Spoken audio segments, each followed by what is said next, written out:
Well, I'm certainly not anti-Muslim, but indeed I believe that Islam is a threat to our civilization. I believe that our country is based on values that are based on Christianity and Judaism, and that Islam really is a threat to our freedom. This all started with the Danish cartoon event, right? It did. Why is it that people get so offended over a cartoon? Why is this happening? You know, because for more than 1 billion Muslims, 1.5 billion Muslims in the world, Muhammad is a kind of role model. He's an example. And that's why every time somebody depicts or mocks Muhammad, Muslims get angry. And my point exactly is, because this is part of the problem, you know.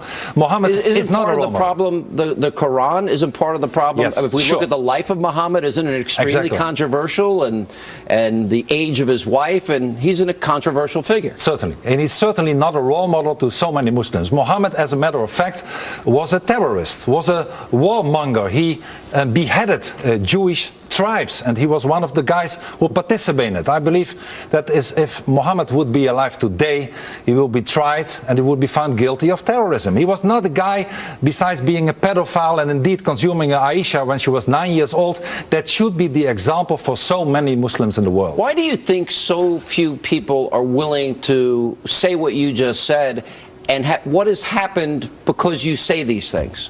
Well, because if you talk the truth about Islam, if you talk the truth about the life of Muhammad, it's not a party. You will get sued, you will be taken to court, you will get death threats, people will call you a bigot or an extremist, which of course is just for stating the truth. Look, wait, what happened. You've been sued over this? I've been sued over this, yes. I've been taken to a criminal court, I've been taken to a default court in my own country just for speaking the truth. In other words, do you have speech laws or hate speech laws? Hate speech laws. You know, in the city where I live, The Hague, where the government and the parliament of the Holland is seated, in The Hague.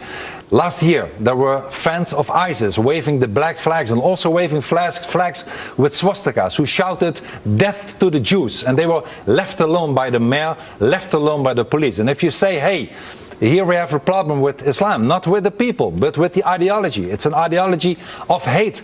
Our own identity, our culture based on Christianity and Judaism is far better than the Islamic culture. Then you get into trouble. That is Europe today. You keep reading about Europe and the Islamization of Europe and the rise of anti-Semitism. How bad is it?